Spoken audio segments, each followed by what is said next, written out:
Hello छात्राओं, आज हम बीटीसी के डीएलएड बीटीसी के 2022 के प्रीवियस ईयर पेपर को हल करेंगे जो मैथ से रिलेटेड है। तो देखिए किस प्रकार के प्रश्न आए हैं और इनको किस प्रकार से हल किया जा सकता है उसको हम देखते हैं और उसे हल करने का प्रयास करते हैं। आगे देखिए लिखा हुआ है प्रश्न में कि रोमन अंक में किसी संकेत की पुनरावृत्ति नहीं होती। ये कह रहा है कि जो संकेत दिए रहते हैं, जैसे एक का आई बना रहता है, भी बना रहता है, एल बना रहता है, सी बना रहता है, तो इनकी जो है पुनरावृत्ति कौन ऐसी संख्या है, कौन ऐसा संकेत है जिनकी पुनरावृत्ति नहीं होती है। ठीक है, तो किसकी पुनरावृत्ति नहीं होती है?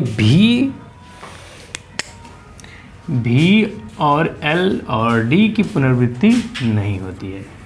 ठीक है, कौन कौन संख्याओं की पुनरावृत्ति नहीं होती है? भी, एल और डी की पुनरावृत्ति नहीं होती है। किसकी? भी, एल, डी की पुनरावृत्ति नहीं होती है। तो देखिए यहाँ पर यक्स है तो उसकी तो पुनरावृत्ति होगी, सी की भी होगी। यहाँ पर आई है, आई की भी पुनरावृत्ति होती है, परंतु ये जो एल है इस एल की पुनरावृत्ति नहीं होती है, क्योंकि रोमन अंक में 3 ऐसे अंक होते हैं जिनकी पुनरावृत्ति नहीं होती है। ठीक है, समझ में? चलिए हम लोग अगले प्रश्न की तरफ चलते हैं। अगला प्रश्न क्या कहता है? अगला प्रश्न कह रहा है कि संख्या 70,560 है में अंक 5 और अंक 6 के स्थानीय मानों का क्या करिए? गुणनफल ज्ञात कीजिए। गुणनफल होगा मतलब हमको गुणनफल ज्ञात करना है किसका? संख्या। पहले संख्या उतार लेते हैं। संख्या क्या दिया है?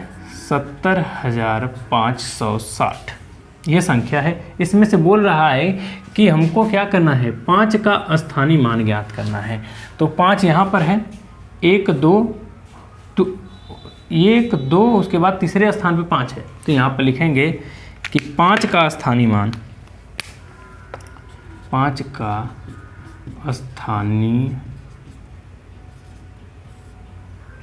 मान क्या होगा? अब 5 लिख के 1 2 को 0 है तो यहाँ पर 2 0 लिख देंगे। फिर आगे क्या है? उसी प्रकार से 6 का स्थानीय मान, 6 का स्थानीय मान क्या है? 6 लिखेंगे। फिर 6 के पीछे कितने अंक है? 1 है, तो यहाँ पर 1 0 लगा देंगे। ठीक है, हमको क्या प्राप्त हो गया? स्थानीय मान 5 और 6 का प्राप्त हुआ है। फिर आगे बोला है कि उसका क्या करिए? गुणनफल ज्ञात करिए। तो गुणनफल का मतलब होता है गुणा कीजिए। गुणनफल बराबर क्या होता है? गुणा। तो मतलब 500 गुणे 60 बराबर क्या होगा? 5 छक्के 30 और फिर 2 0 ये, 1 0 ए, मतलब 30,000 जो है उनका गुणनफल करने पर 30,000 आएगा। ठीक है, तो 30,000 कहाँ पे है? पहला विकल्प है, ये गलत हो गया, ये तो 300 दिया है। दूसरा का विकल्प जो दिया है वह 3,000 दिया, ये भी गलत। ये 30,000 है और ये 30 है, तो ये गलत है, ये तीसरा विकल्प सही होगा।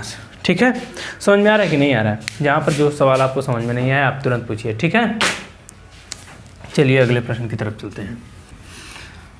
चलिए हम अगले प्रश्न की तरफ चलते हैं। अगला प्रश्न क्या दिया है? कह रहा है कि 0.5 का क्या करना है? 4% हमको क्या करना है? ज्ञात करना है। मतलब 4% कितना है? हमको 4% निकालना है। किसका? जो है हमारा 0.5 गुणे 4, क्योंकि ये हमको इसी का मान निकालना है। इसी को क्या करना है? 4% कितना होगा? हम मतलब कि 0.5 का 4% निकालना है। तो हम जब निकालेंगे तो किस प्रकार से निकालेंगे? तो हम यहाँ पर ये कर सकते हैं, इसको काटें या तो इसको काट देते, पूरा काट देते हैं, इसका भाग इसमें दे देते हैं। जब इसका भाग इसमें देंगे तो हम पाएंगे क्या कि यह 1 2, ठीक है, 2 0 दिख रहा है। तो अब यहाँ पर हम इस प्रकार से लिख सकते हैं 0.04 लिख सकते हैं। 2 यहाँ पर 2 0 है तो 2 अंक बाद ही जाएगा। ठीक है, समझ में कि नहीं है? अब इसका गुणा करेंगे। ठीक, अब गुणा करेंगे तो देखिए गुणा मैं यहाँ पर बता देता हूँ। कितने लोगों को दशमलव का गुणा करने में कन्फ्यूजन होती है, तो मैं इस गुणा करने को बता देता हूँ बढ़िया से। यहाँ पर क्या है? 0.5। ठीक है, अब गुणा करिए, देखिए इसको जब भी आप गुणा करें तो एकदम निश्चिंत होकर करिए, जैसे आपने पढ़ा है उसी तरह करना है। भुला जाइए कि यहाँ पर दशमलव है, गुणा कर दीजिए। 5 5 को 20, 0 फिर 2 फिर 0 फिर 0 फिर 0 फिर 0। अब क्या करिए, जोड़ दीजिए। जोड़ने के बाद आएगा फिर इस प्रकार से इतना अंक आया। अब क्या करेंगे, यहाँ पर जो दशमलव के पीछे कितने अंक, एक दशमलव के पीछे 1 2 ऊपर है और 1 नीचे है, मतलब दशमलव के पीछे 3 अंक हैं। तो यहाँ पर लिखेंगे 1 2 3, तो दशमलव के पीछे कितने अंक हो गए, 3 अंक हो गए हैं। तो अब यहाँ पर हमने लगा दिया। अब यहाँ पर हम लिख सकते हैं, देखिए दशमलव के पीछे का जो 0 होता है उसका मतलब नहीं होता, तो यहाँ पर लिख देंगे 0.02। यह क्या हमारा आंसर हो गया, समझ में कि नहीं आया। तो यहाँ पर आंसर कौन सा बन गया, ये तो 20 हो गया, ये तो नहीं होगा, 0.2 यही है और बाकी ये सब क्या है, गलत है। समझ में कि नहीं आया। चलिए हम लोग अगले प्रश्न की तरफ चलते हैं। अगला प्रश्न क्या कह रहा है, इसको देखते हैं और इसको समझते हैं। देखिए अगला प्रश्न कह रहा है कि दो संख्याओं का मसा, जो दो संख्याओं का मसा यहाँ पर मैं लिख दे रहा हूँ कि दोनों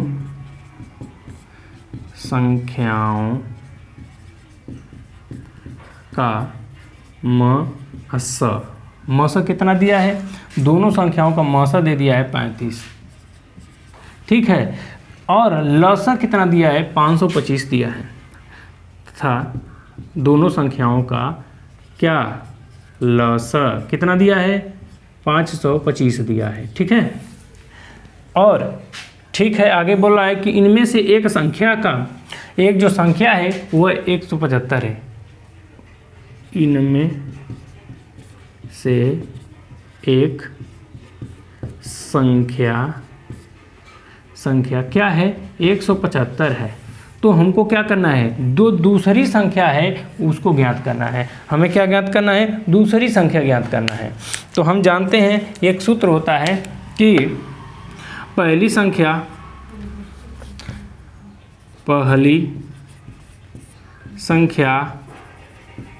गुणे दूसरी संख्या बराबर क्या होगा, लसा गुणे मसा, ठीक है, लसा गुणे मसा। यह हमें क्या है, सूत्र से पता हो गया कि इस प्रकार से हम रख सकते हैं। अब इसी सूत्र पे हम रख देते हैं, जबकि हमें सारी चीज़ें पता हो गई है, पहली संख्या पता हो गई, बस दूसरी संख्या नहीं पता है, और लसा और मसा दोनों पता है। तो अब इस पे हम क्या करते हैं, मान रख देते हैं।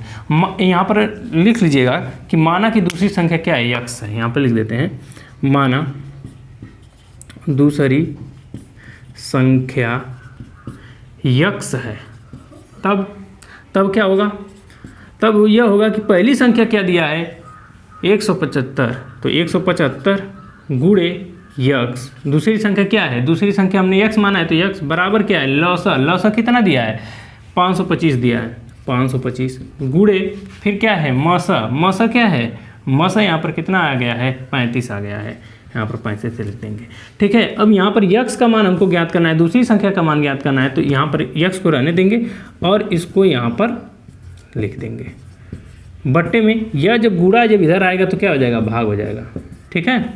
अब क्या कर देंगे, भाग करेंगे, ठीक है। जब भाग करेंगे तो क्या है, कितनी बार में कटेगा, 5 ते 15, 2 गया इसमें, 35 बार में कट गया। फिर इसको काट देते हैं, ठीक है, 5 1 कम 5, 5 0 यहाँ, फिर 5 25, ये 125 बार में 35 से कम 35 कट गया, बचा क्या, यक्स बराबर क्या बच गया, 105 बच गया, ठीक है। क्या बच गया, 105 बच गया, समझ में आया कि नहीं आया। तब अब यहाँ पर हम लिख देंगे अतः दूसरी संख्या क्या है, 105 होगी। समझ में आया कि नहीं आया, क्या होगी, दूसरी संख्या क्या होगी, 105 होगी। समझ में आया कि नहीं आया। कोई देखिए किसी भी सवाल को हल करने में समस्या है तो आप पूछिए, समझ में आया ना आप लोगों को, है। चलिए अगले प्रश्न की तरफ चलते हैं। देखिए अगला प्रश्न क्या कहता है, अगला प्रश्न क्या कह रहा है, इसको समझते हैं और उसको हल करने का प्रयास करते हैं, ठीक है। चलिए अगला प्रश्न दिया है कि यदि यक्स - 2 बराबर 1 है तो इतने का मान क्या करना है, ज्ञात करना है। तो सबसे पहले हम इस प्रश्न को लिख लेते हैं कि दिया क्या है कि x बराबर 2 माइनस 2 बराबर 1 है। तो यहाँ से हम क्या कर सकते हैं, आगे यह मान दिया है, फिर यह कराई, तो इसको हल करिए। क्या हल करना है कि 3 गुणे 2 धन 5x प्लस 2, ये इसको क्या करना है, हमें हल करना है और मान हमको यह दे दिया है। तो चलिए इस मान से हम पता कर लेते हैं। सबसे पहले क्या करते हैं कि यक्स का जो यहाँ पर है, यक्स का मान ज्ञात कर लेते हैं। ठीक है, अब एक बात बताइए, यक्स का मान ज्ञात करने के लिए यहाँ पर एक क्या है, यक्स का मान ज्ञात करने के लिए यक्स को छोड़कर सारी संख्याओं को, चाहे वो चर हो अचर हो, सबको एक साइड भेज दिया जाता है, बराबर के उस पार। तो अब यहाँ पर यक्स बराबर क्या हो गया, यहाँ पर एक तो था ही, और ये जब माइनस जब इधर गया है तो प्लस हो गया है 2। अब यहाँ पर जुड़ने पर बाद आ गया क्या, 2 1 3। तो यक्स का मान हमको पता क्या हो गया कि यक्स का मान क्या हो गया, 3। ठीक है, तो अब हम क्या करेंगे, इस यक्स का मान हम ये जो दिया गया है संख्या उसमें हम रख देंगे। तो यक्स का मान हम क्या कर देंगे, इसमें रख देंगे। तो यहाँ पर लिखा है कि 3 गुणे 2 धन 5x प्लस 2।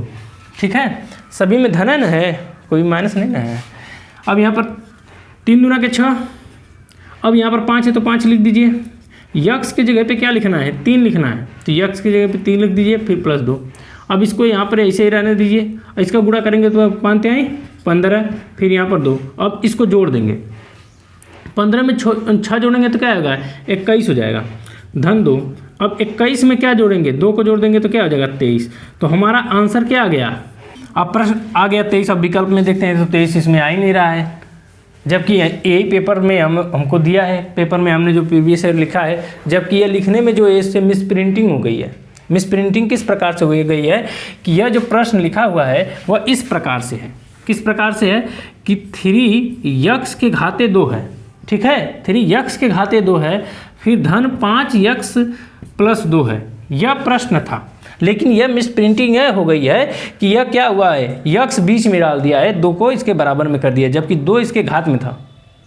ठीक है, अब इसको हम हल करेंगे। जब हल करेंगे तो क्या देखेंगे कि 3, और यहाँ पर क्या है, यक्स के घाते क्या है, 3 है, तो यक्स के घाते क्या है, 3 है। तो यक्स का मान हमको पहले से पता हो गया है कि यक्स का मान क्या है, 3 है। तो यहाँ पर लिखेंगे 3 के पावर 3, फिर यहाँ पर 5 है तो 5, फिर यहाँ पर यक्स है तो 3 धन 2। क्लियर यहाँ तक। अब ये क्या है, 3 तरीके 9, तो यहाँ पर लिखेंगे 3 तरीके 9। अब यहाँ पर इसका गुणा कर देंगे तो क्या आएगा, 5 3 15। अब यहाँ पर धन, अब इसको गुणा करेंगे तो 9 3 27 धन 15 धन 2। ठीक है, यहाँ तक समझ में आया कि नहीं आया।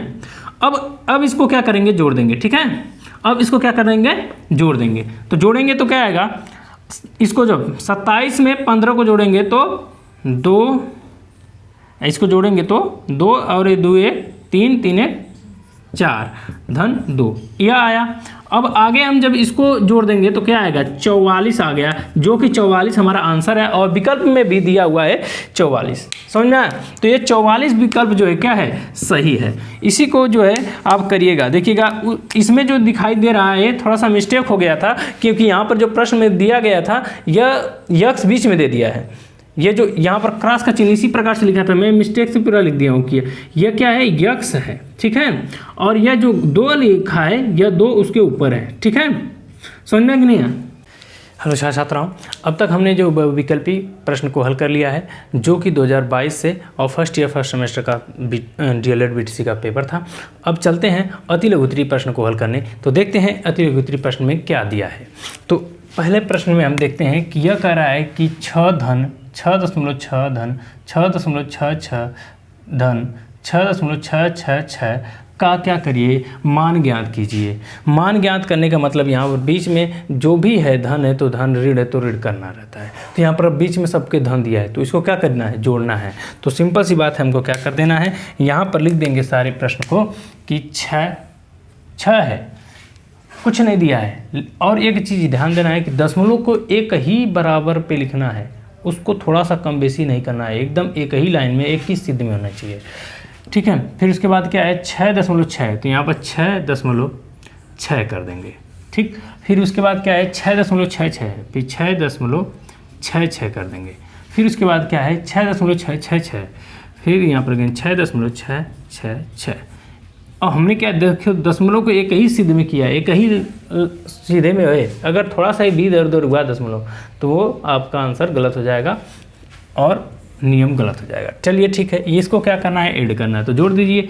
6 आ गया, 6 दूना के 12, 2 हो गया, 1 हासिल, फिर 6 18, 18 1 19 हासिल लगा, फिर 1 का, ठीक है। फिर ये दशमलव है सब में, तो यहाँ पर दशमलव लगा दीजिए, फिर इसको जोड़ दीजिए। 6 चौको 24, 24 1 25, ठीक है। ये हमारा हल हो गया, ठीक है। जो बोला था कि इसका जोड़ के स्थानीय मान कर रहा हूँ कि इसका योग का मान बताइए, तो हमने योग का मान बता दिया। योग का मान आया है 25.926 आया है, ठीक है। समझ में कि नहीं आया? चलिए हम लोग अगले प्रश्न की तरफ चलते हैं। अगला प्रश्न क्या कहता है उसको देखते हैं और उसको समझते हैं, ठीक है। अगला प्रश्न दिया है, अब अगले प्रश्न की तरफ चलते हैं। अगला प्रश्न दिया है, कह रहा है कि पटरी तथा प्रकार की सहायता से 120 का कोण बनाइए। 120 डिग्री का क्या करना है, कोण बनाना है हमें, पटरी और जो है प्रकार की सहायता से बनाना है, ठीक है। तो सबसे पहला कार्य ये करेंगे कि हम लोग कि एक जो है रेखाखंड ले लेते हैं ए और बी। क्या ले लेते हैं, ए और बी, ठीक। पहले हमने क्या किया, जो हम करेंगे यहाँ पर लिखते भी चलेंगे, क्या कि प्रथम ए व बी एक रेखा खींची, ठीक है। हमने सबसे पहले क्या किया, एक रेखा खींचा ए और बी, ठीक। फिर करें कि किसी भी, चाहे वो त्रिज्या छोटी हो बड़ी हो, किसी भी प्रकार की त्रिज्या हो, एक त्रिज्या पर ले लेंगे, लिखेंगे किसी भी त्रिज्या पर ए को केंद्र मानकर, ए को केंद्र मानकर चाप लगाएंगे, चाप लगाएं। अब हमने ए को केंद्र मानकर हमने क्या किया, एक चाप लगा दिया यहाँ पर, ठीक है। तो हमने जब चाप लगाया तो इस प्रकार से ये चाप लग गया, ठीक है। और अब क्या करना है कि उसी त्रिज्या पे, त्रिज्या को हम बदलना नहीं है, ठीक है। फिर अब हमने एक चाप लगा दिया, समझ में आ कि नहीं आया, एक चाप लगाया, ठीक। और ये जो चाप लगा हुआ है वह किस पे विभाजित कर रहा है, मान लीजिए कि वो सी पे विभाजित कर रहा है, ठीक। तो यहाँ पर लिखें चाप लगाएं जो सी पर विभाजित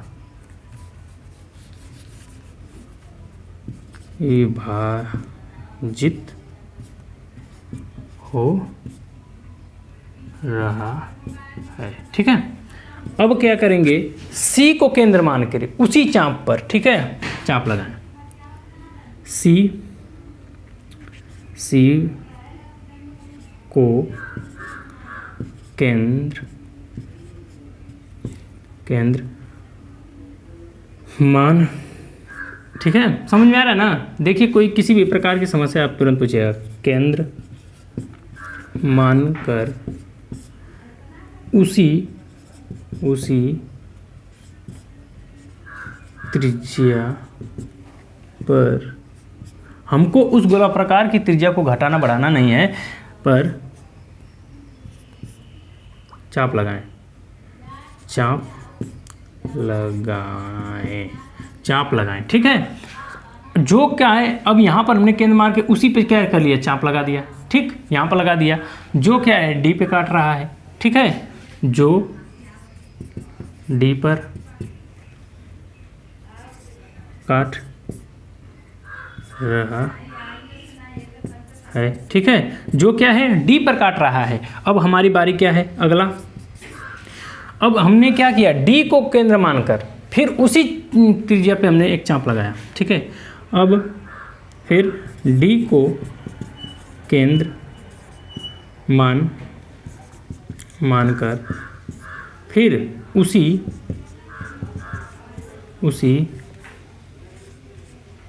त्रिज्या पर चाप लगाएं,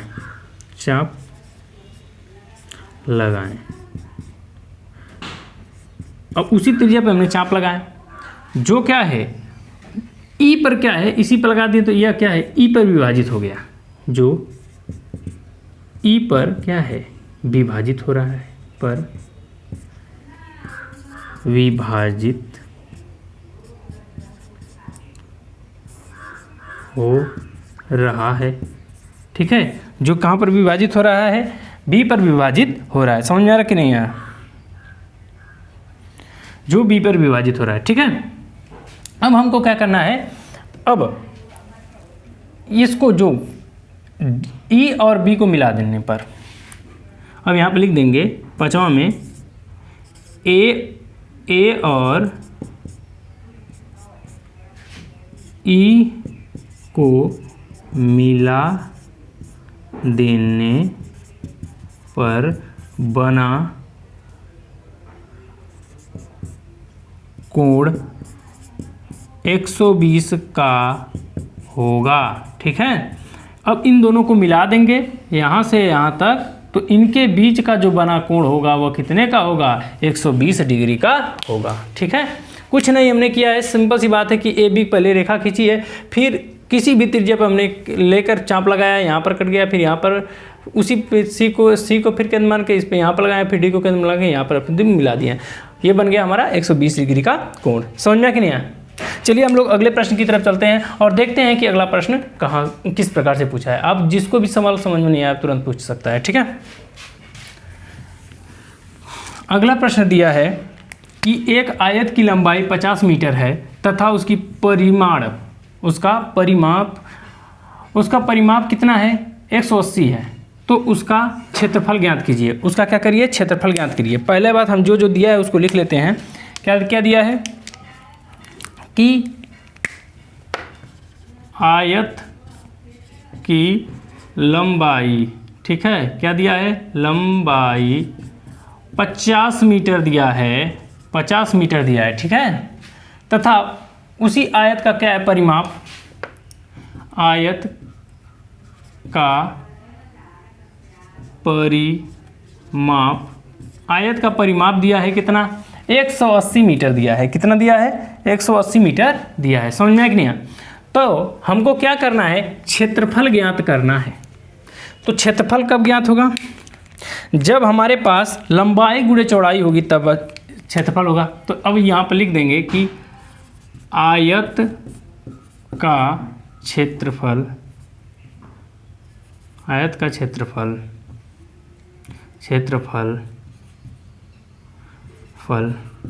क्षेत्रफल बराबर क्या होगा, लंबाई गुणे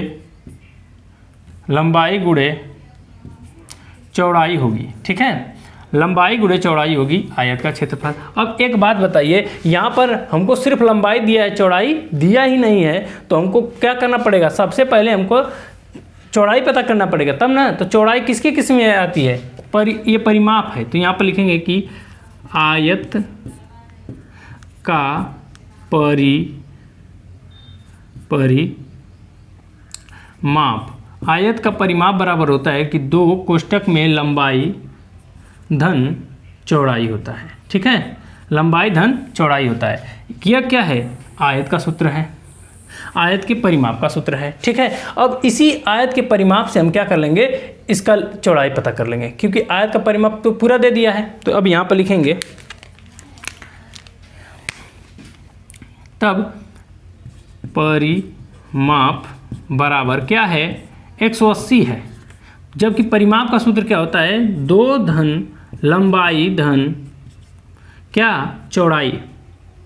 चौड़ाई कितना है पता नहीं है। तो अब यहाँ पर हम लोग, पहली बात हमको यहाँ पर कुछ नहीं पता है, तो हम यहाँ पर मान लेते हैं कि माना चौड़ाई क्या है, x है, माना चौड़ाई x है। ठीक है, तो अब यहाँ पर क्या हो जाएगा कि x, ठीक है, मान लो कि चौड़ाई, लंबाई यहाँ पर है लंबाई, तो लंबाई की जगह पे क्या है 50, तो यहाँ पर लिख देंगे 50, फिर यहाँ पर चौड़ाई कितनी है x, फिर यहाँ पर बराबर का चिन्ह, फिर 180। समझ में कि नहीं?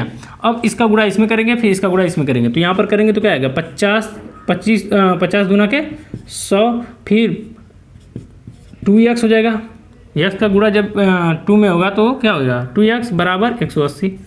अब ये जो 100 इधर जाएगा तो क्या हो जाएगा, 100 जब इधर होगा जाएगा तो ये प्लस में है तो इधर जाके माइनस हो जाएगा, तो 180 माइनस क्या हो जाएगा 100, तो 180 माइनस 100 बराबर क्या हो गया 80।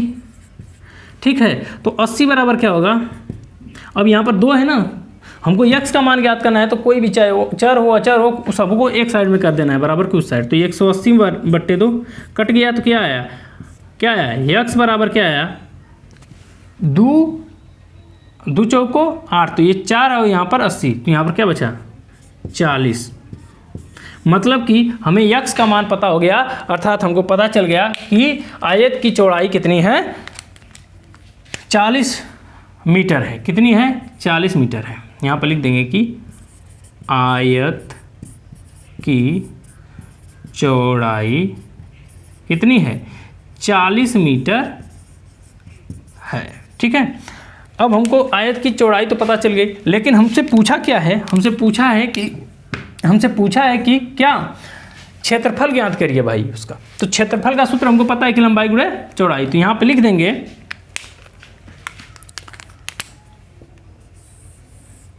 कि क्षेत्रफल बराबर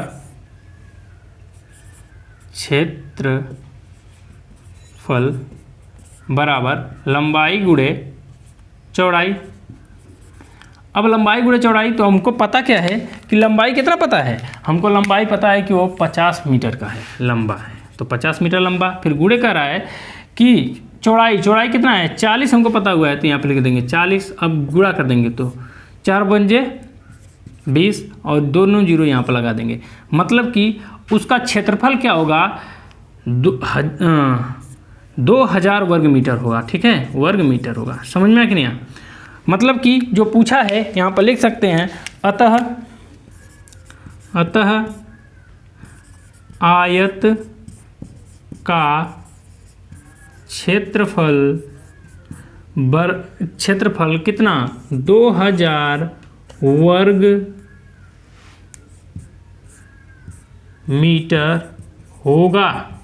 ठीक है, यही पता करना था ना कि क्षेत्रफल बताइए, तो 2000 वर्ग मीटर क्षेत्रफल है। ठीक है, समझ में आया कि नहीं आया? चलिए, आया कि नहीं आया? चलिए हम लोग अगले प्रश्न की तरफ चलते हैं। अगला प्रश्न क्या दिया है, कह रहा है कि कोटि पूरक कोण को क्या करिए उदाहरण सहित समझाइए। कोटि पूरक कोण को क्या करिए उदाहरण सहित समझाइए। तो कोटि पूरक किसे कहते हैं? पहली बात क्या है, कोटि पूरक कोण। ठीक है, कोटि पूरक किसे कहते हैं? कोटि पूरक दो कोणों के योग से बना कोण 90 अंश का होगा तो उसे कोटि पूरक कोण कहा जाएगा। समझ में आया कि नहीं? यहाँ पर लिख देंगे कि दो कोणों से बने 90 डिग्री के कोण को कोटि पूरक कोण कहते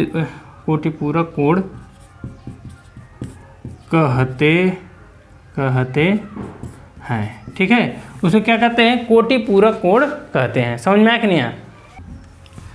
अब मान लीजिए कि एक 30 डिग्री का कोण है, एक जो है 60 डिग्री का कोण है, इनके योग को हम क्या कहेंगे? ये 90 अंश का कोण बन गया ना, इसको बोलेंगे हमें कि ये कोटि पूरक है। इसके जगह पे कुछ भी हो सकता है, 45 डिग्री बराबर 90 हो गया, इसको भी बोलेंगे, या फिर 35 डिग्री 65 डिग्री बराबर आ गया।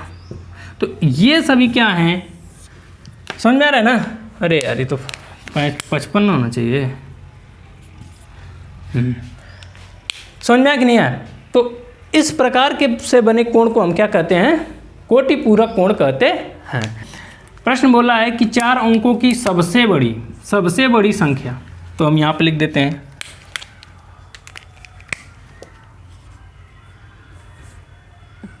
4 अंकों की सबसे बड़ी संख्या कितनी है? 4 अंकों की बड़ी संख्या। तो यहाँ पर लिखेंगे 9999। ठीक है, इतने जो है 9999 को कहते हैं कि 4 अंकों की बड़ी से बड़ी संख्या है। फिर अगर 3 अंकों की सबसे छोटी संख्या है, यहाँ पर लिखेंगे कि 3 अंकों की छोटी संख्या कितनी है? 1000 है। ठीक है, कितनी है? 1000 है। तो अब इसकी आगे बोला है 1000 है। ठीक है, आगे क्या है कि 1000 है, कह रहा है कि इन संख्याओं का क्या करिए? योगफल ज्ञात करिए। अब इन संख्याओं का योगफल ज्ञात करते हैं। ठीक है, अब एक योगफल ज्ञात करते हैं। कैसे ज्ञात होगा? जोड़ेंगे, आ गया 9 9 9 9 1 10। तो इनका योगफल कितना होगा? इतना होगा 10,900 होगा। ठीक है, 10,900 क्या है? इनका योगफल है, जो हमको प्रश्न में दिया है। समझ में आया कि नहीं आया? आइए चलिए हम लोग अगले प्रश्न की तरफ चलते हैं। अगला प्रश्न क्या दिया है? अगला प्रश्न कह रहा है कि 1000 लीटर पानी की टंकी, क्या बोला है कि 1000 लीटर पानी की टंकी में रिसाव से, उसमें जो पानी की टंकी उसमें छेद है, रिसाव हो रहा है। रिसाव होने के कारण जो है 1 घंटे में, कह रहा प्रत्येक घंटे में, मतलब कि 1 घंटे में 10% पानी क्या होता है? कम हो जा रहा है, मतलब उसमें निकल जा रहा है पानी। फिर कह रहा है कि 1 घंटे बाद पानी की टंकी में कितना मात्रा जो है उसकी कम हो जाएगी।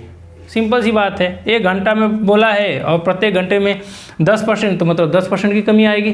तो चलिए 10% की कमी हम इसमें कर लेते हैं। टंकी में भरा पानी कितना है? 1000 लीटर पानी है। यहाँ पे लिखेंगे टंकी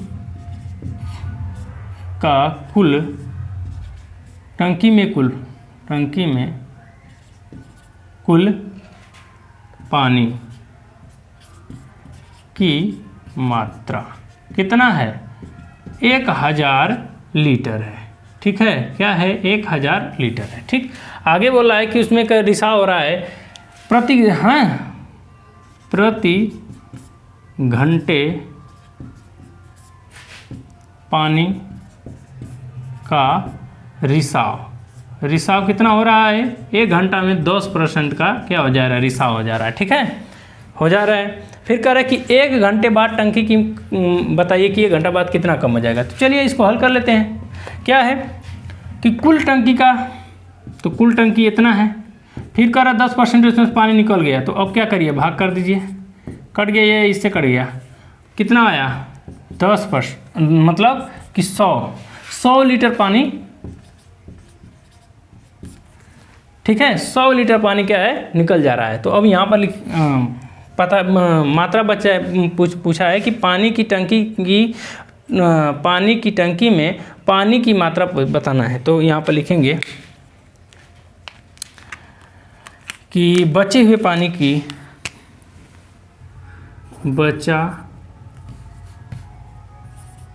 बचा हुआ पानी बराबर कुल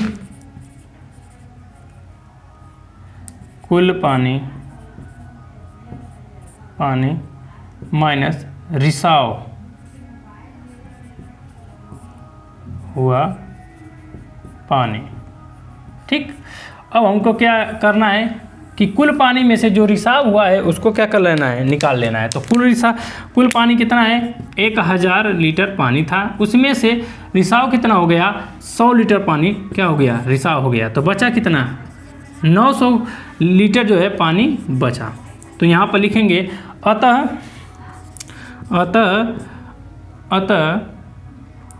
900 लीटर पानी, 900 लीटर पानी टंकी में बचा होगा। ठीक है, इतना पानी ही बचेगा उस टंकी में। समझ में आया कि नहीं आया?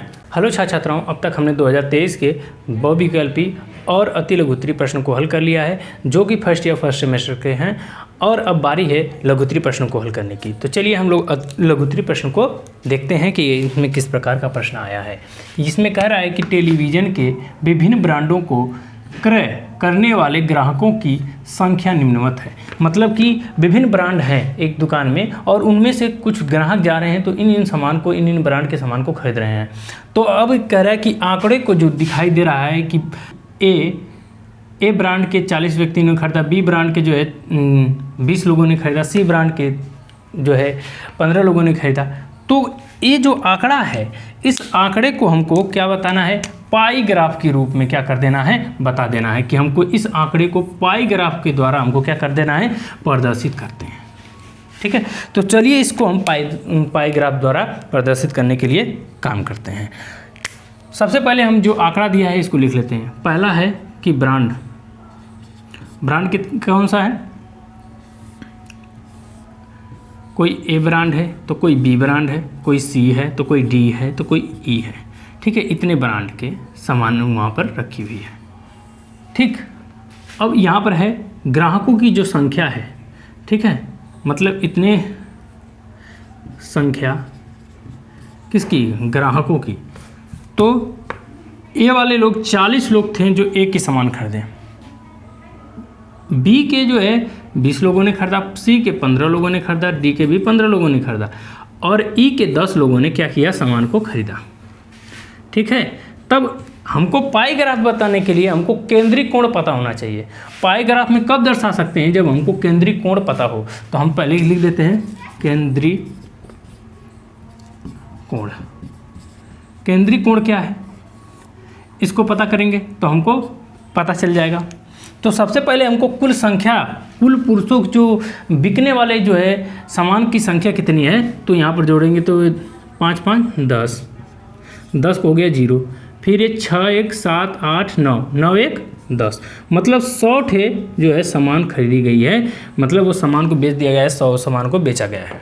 ठीक है, तो इसमें से बी कितने प्रतिशत बिके होंगे, तो सबसे पहले 40 है बट्टे में क्या करेंगे 100, और कितने, ये जो पाई जो होता है, एक सर्कल जो होता है वो कितने का होता है, 360 का होता है, तो हम भाग कर देंगे। ठीक है, इसको थोड़ा सा और बढ़ा देते हैं, बराबर। अब क्या हुआ, 0 से ए 0 कटा, इस 0 से ए 0 कट गया, बचा 4। अब यहाँ से 4 छक 24, फिर 4 3 12, 12 2 14। अब ये यहाँ तक हमने ज्ञात कर लिया कि कितने डिग्री का कोण बन रहा है इनके बीच में। ए का कोण है 144 डिग्री का होना चाहिए। ठीक है, अब आते हैं बी की बारी है। तो बी में कितने लोग हैं, 20 लोग, और टोटल कितने हैं, 100 लोग, फिर गुणा 360 का जैसे यहाँ पर किए हैं, इस 0 से इसको काटें, इस 0 को इससे काट दिए, बचा 2। अब 36, 2 छक्के 12, फिर 2 3 6, 6 1 7, ये भी बन गया। फिर बारी है सी की। सी, अब सी को पता करेंगे, तो सी को पता करने के लिए सेम यही काम कि 15 है तो 15 बट्टे है 100, फिर 360। अब ये इससे काट गया, अब 5 से काटिए, 3 बार में कटा, ये 2 बार में कटा, 2 से काटिए, 2 एक कम, फिर यहाँ गया 8, 18 बचा और 3 बचा, तो 3 8 3 24, 3 एक कम, 3 2 6। समझ में आ रहा है ना, अरे 3 2 5 होता है, 6 हम लिख रहे हैं। ठीक है, समझ में आया कि नहीं है, यहाँ तक समझ में आया। हमने पहले इसको काट दिया है, 5 से 0 को पहले ख़त्म किया, 5 से काटा है तो ये 5 3 यहाँ, ये 2 बार में, फिर ये 2 से काट दिए हैं 18 बार में, फिर 18 का गुणा यहाँ पर किए हैं तो 54 आ गया। ठीक है, अब बारी है डी की। अब जो है डी, अब देखिए डी का भी प्रतिशत क्या है, सेम है। तो अब इसको क्या गुणा भाग करना है, सीधे यहाँ पर लिख देते हैं कि 15/100 गुणे 360 बराबर 54 होगा, सिंपल सी बात है। अब आगे है डी वाला है, अरे ई वाला, तो ई वाले को भी सेम इसी प्रकार से लिख देंगे 10/100 गुणे 360 बराबर, ये 0 से ये कटा, इस 0 से ये कट गया, 36 से कम 36 लिख देंगे। ठीक, यह हमको क्या हो गया, विभिन्न आंकड़े प्राप्त हो चुके हैं। अब इन आंकड़ों को क्या करना है, पाई ग्राफ द्वारा हमको क्या बताना है, बता देना है। तो हम पहले एक सर्कल बनाते हैं, एक गोला बनाते हैं, गोला बना दिए। अब देखिए यह गोला है क्या, यहाँ से 180 हो जाएगा, 20 से काट देंगे। और पहला जो ए है वो कितना है, ये यहाँ से बीच कहाँ, यहाँ पे रखते हैं बीच, ठीक, ये मान लीजिए कि बीच है, ठीक है, यह केंद्र है। अब इनके बीच का कोण कितना है, 144 है, जो कि यह क्या है, इसका नाम क्या है, यह ए है, ठीक है। उसके बाद उससे बड़ा थोड़ा सा, उससे थोड़ा सा छोटा क्या है, यह है 72, तो 72 को रख लेते हैं, ठीक है, जो कि क्या है, यह बी का मान है, ठीक। और उसके बाद बराबर बराबर में दो लोग हैं, तो इसको, ये जो बराबर बराबर में लोग हैं ये थोड़ा सा बड़े कर लेते हैं, ये 36 छोटा रहेगा, इसको बीच से काट देंगे, ठीक है। अब ये क्या है, यह है 54, ये भी क्या है 54, यह है सी और यह है डी, और लास्ट में क्या बचा है, ई बराबर 36 है। इसी को हमको पाई ग्राफ द्वारा बताना था, जो हमने बता दिया, ठीक है। सवाल समझ में आया कि नहीं आया? चलिए हम लोग अगले प्रश्न की तरफ चलते हैं। हमने 12 वाले प्रश्न को हल किया, बारी है 13 की। तो कह रहा है कि एक व्यक्ति अपने आय का वह 1/4 भाग व्यक्तिगत अपने खर्चे पे अपने लिए खर्चा कर देता है, फिर 1/2 भाग जो है खर्च कर देता है घरेलू कार्य के लिए, फिर 1/5वां भाग जो है बच्चे के शिक्षा के लिए व्यय कर देता है। तो उसके पास कितना भाग जो है बच जाएगा। चलिए सबसे पहले इस व्यक्ति का जो है कुल खर्च ज्ञात कर लेते हैं, ठीक। तो व्यक्ति का कुल खर्च, तो कुल खर्च क्या है, वो अपने पर खर्चा कर रहा है, अपने घर के कार्य के लिए खर्चा कर रहा है, अपने बच्चे को पढ़ाने के लिए कर रहा है। तो अब इन पूरे खर्च को हम जोड़ते चले जाएंगे। तो क्या है, 1/4 जो है अपने पे खर्चा कर दे रहा है, 1/2 जो है किस पे, घर के लिए, फिर 1/5 जो है अपने बच्चे के लिए खर्च कर दे रहा है। तो अब इसका क्या कर देते हैं, लसा ले लेते हैं। सिंपल सा बात है यहाँ पर। अब यहाँ पर है 2 दूना के 4, 4 पंजे 20, तो इसका लौसा क्या हो गया, 20 हो गया। क्या हो गया, 20 हो गया। समझ में आया कि नहीं आया? अब क्या करते हैं, 4 पंजे 20 होता है, 5 एक कम 5 होता है, तो यहाँ पर लिख देंगे 5। फिर 2 दहा में 20 होता है और 10 एक कम 10 होता है, ठीक। अब यहाँ पर 5 चौको 20 होता है और 4 एक कम 4 होता है, ठीक। अब इसको क्या कर देते हैं, जोड़ देते हैं। जब जोड़ेंगे तो क्या आएगा, 10 में 14 19। अब इतना क्या हो गया, जोड़ने पर हमको पता हो गया कि इसका कुल खर्च कितना है, 19/20 है। इतना रुपये वो खर्च कर रहा है। अब इसकी कुल कमाई क्या है, व्यक्ति की कुल कमाई, व्यक्ति की कुल कमाई क्या है, 1 है। माना कि व्यक्ति की कमाई कुल कितनी कमाई है, 1 रुपये है। तो अब 1 में से क्या करेंगे, घटा देंगे 19/20 को, ठीक। तो घटाने के लिए इसको बराबर कर दिए, तो आ गया क्या, 20, ठीक। तो 20 एक कम 20 बार गया, फिर उसका गुणा करेंगे तो आ गया 20 बट्टे 20 से 20 कट गया, बचिए 19। अब क्या बचा, 20 में से 19 जाएगा तो 1 बचेगा, 20 वैसे ही उतर जाएगा। जो अब यहाँ पर जो पूछा था कि उसके पास कितने पैसे बचे हैं, तो कितना भाग बचा है, तो यहाँ पर लिख देंगे उस व्यक्ति के पास 1/20वां भाग बचा है, ठीक है। उस व्यक्ति के पास कितना, 1/20वां भाग जो है बच गया है उस व्यक्ति का खर्चा करने के बाद, ठीक है। समझ में? चलिए हम लोग अगले प्रश्न की तरफ चलते हैं और अब आते हैं प्रश्न नंबर 14 को। प्रश्न नंबर 14 में जो दिया है एक इसको बोला है कि इसको क्या करिए, सरल कीजिए। तो सरल करने के लिए हम पहले इस प्रश्न को ही उतार लेते हैं। तो प्रश्न क्या दिया है कि 121 भागे बड़का कोष्टक 16 माइनस मझला कोष्टक, फिर उसके बाद 14, फिर -3, छोटा कोष्टक -5, कोष्टक बंद, मझला कोष्टक बंद, बड़ा कोष्टक बंद। यह क्या है, यह हमारा प्रश्न है 14 है।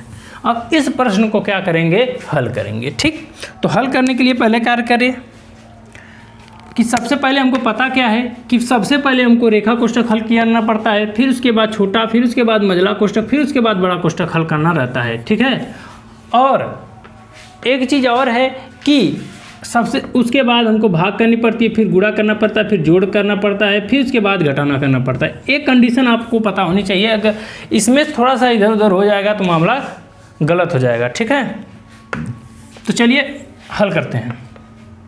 बाकी सबको यहाँ तक उतार देते हैं क्योंकि यहाँ पर छोटा कोष्टक है, पहले इसको हटाएंगे। तो 121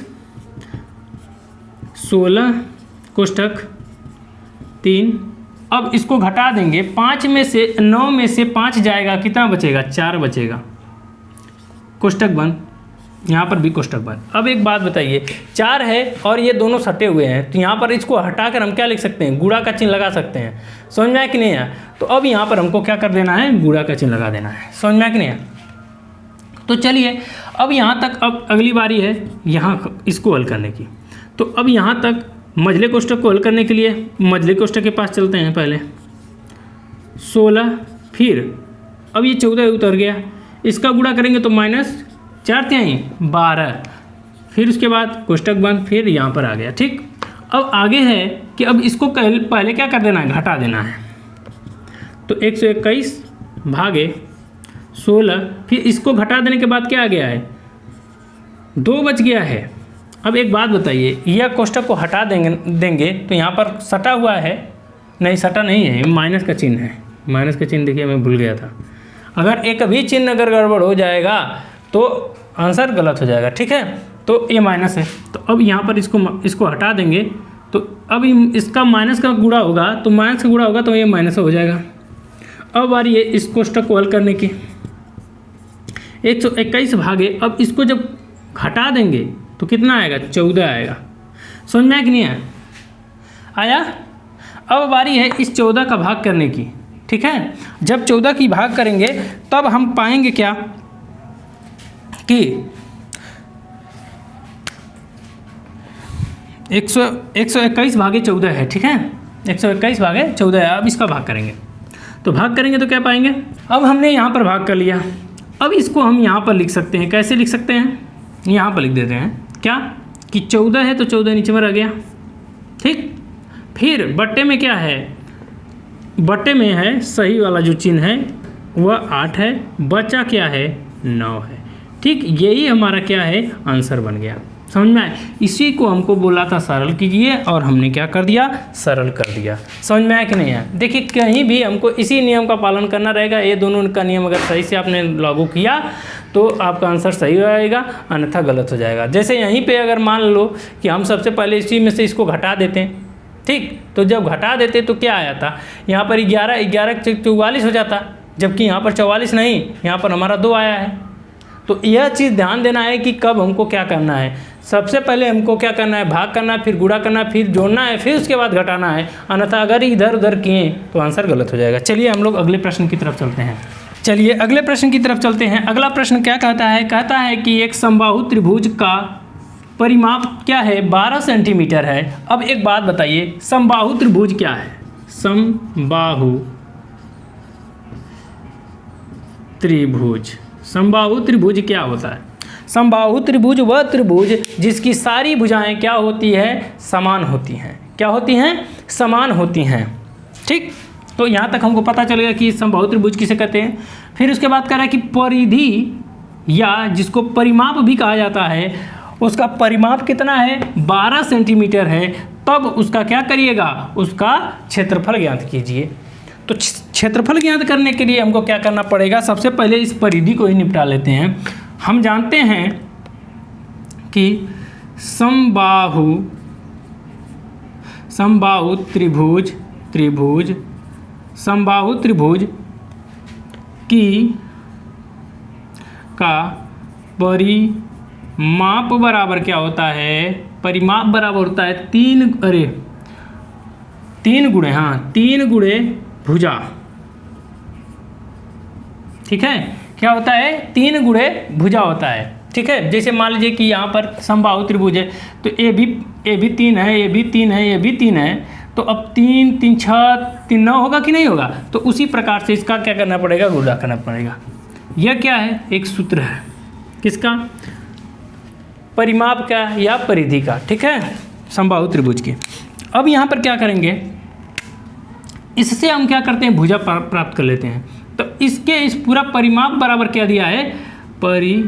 माप बराबर 3 गुणे क्या है? भुजा को ए से प्रदर्शित करते हैं, ए। ठीक है, बात समझ में आ?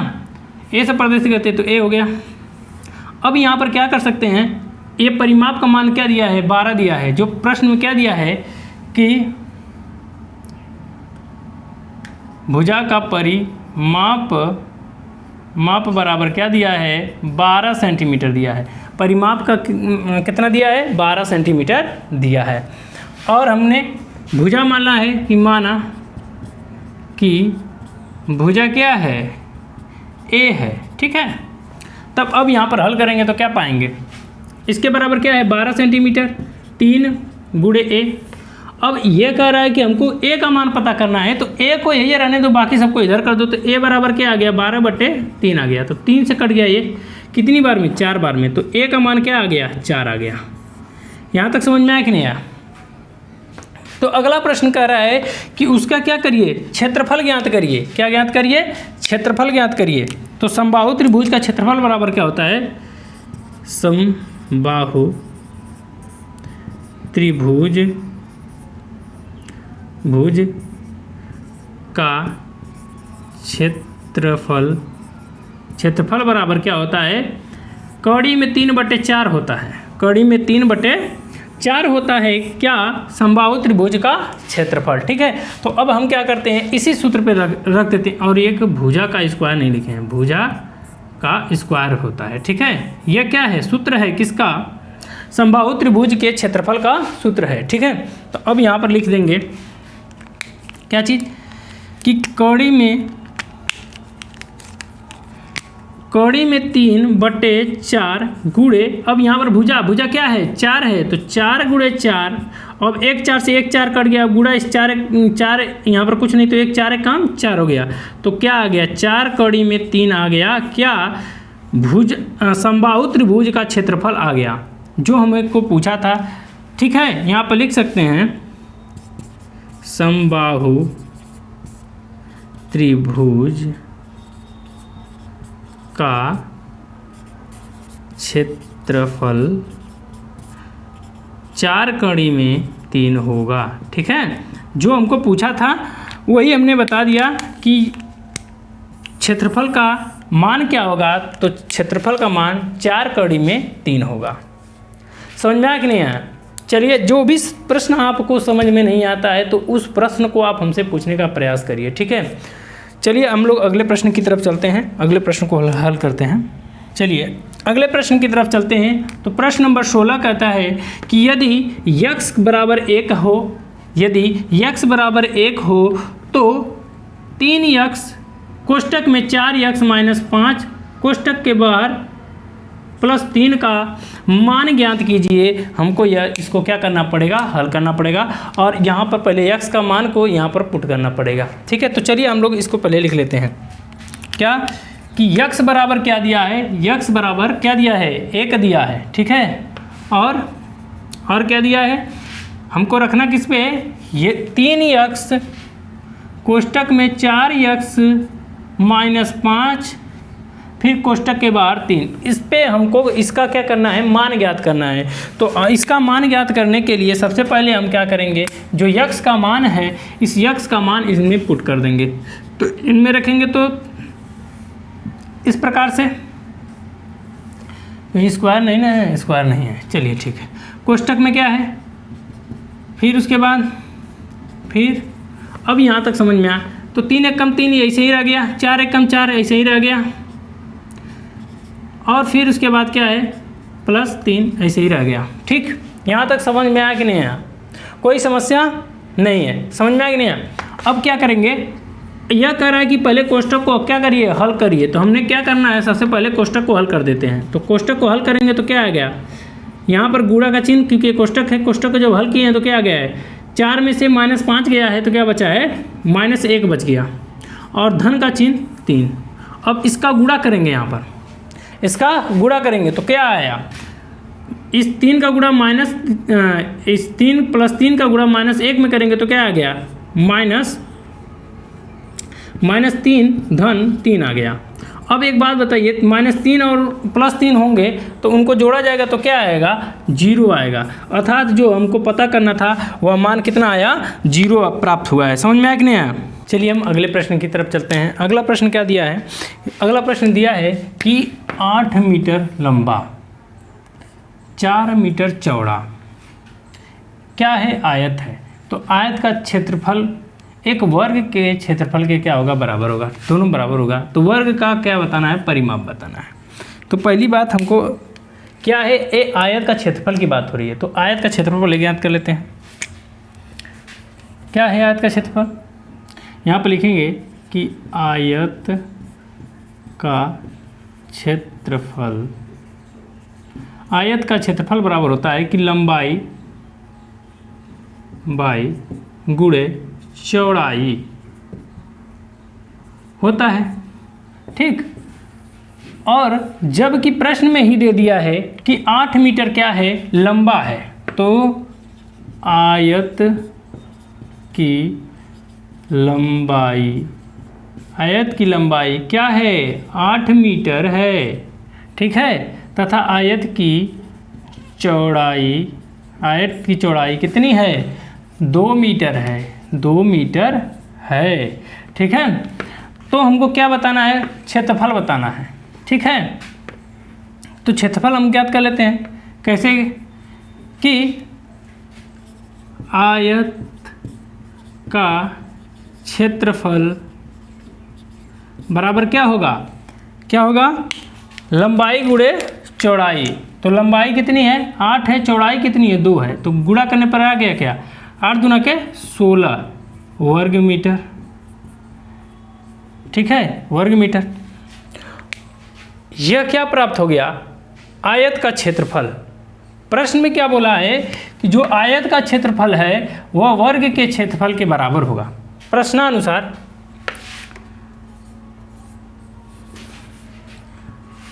प्रश्नानुसार क्या कि आयत का क्षेत्रफल वर्ग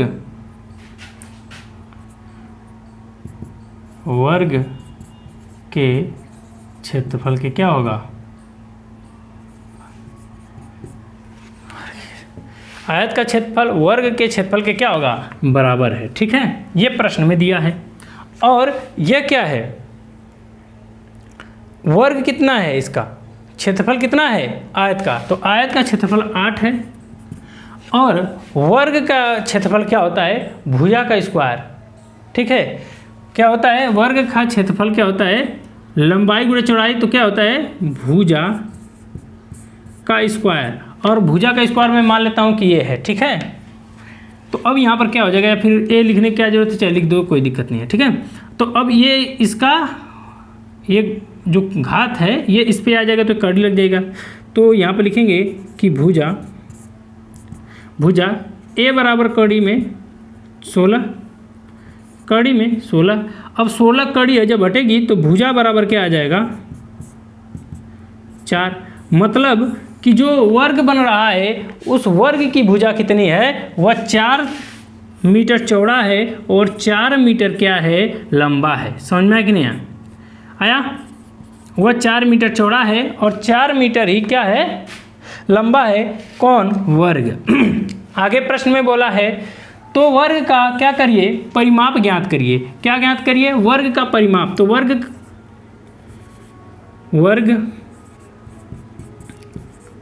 का परिमाप, वर्ग का परिमाप बराबर होता है कि 4 गुणे भुजा, 4 गुणे भुजा। तो भुजा यहाँ पर क्या, 4 तो यहीं पे लिख दीजिए, और भुजा क्या है, हमको भुजा प्राप्त किए हैं तो क्या आया है, भुजा प्राप्त करने पर आया है 4, तो यहाँ पर लिखेंगे 4। तो यहाँ पर आ जाएगा 4 चौको 16। तो ये जो वर्ग का परिमाप ज्ञात हुआ है, अतः यहाँ पर लिख देंगे। अतः जो पूछा था कि वर्ग का परिमाप ज्ञात करिए, अतः वर्ग का परिमाप क्या होगा, 16 होगा। ठीक है, 16 होगा। समझ में आया कि नहीं आया?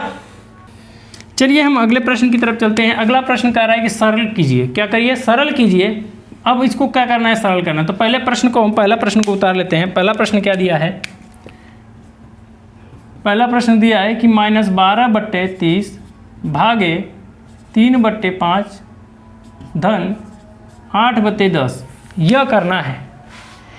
यह देखिए कि सबसे पहले हमको क्या करना चाहिए, भाग कर देनी चाहिए, फिर गुणा कर देना चाहिए, फिर उसके बाद क्या कर देना चाहिए, जोड़ना चाहिए, फिर उसके बाद घटाना चाहिए। तो यहाँ पर क्या करते हैं, इस भाग को क्या कर लेते हैं, पहले हल कर लेते हैं। ठीक है, समझ में आ रहा है कि नहीं आ रहा है? तो चलिए हम इस भाग को हल कर लेते हैं।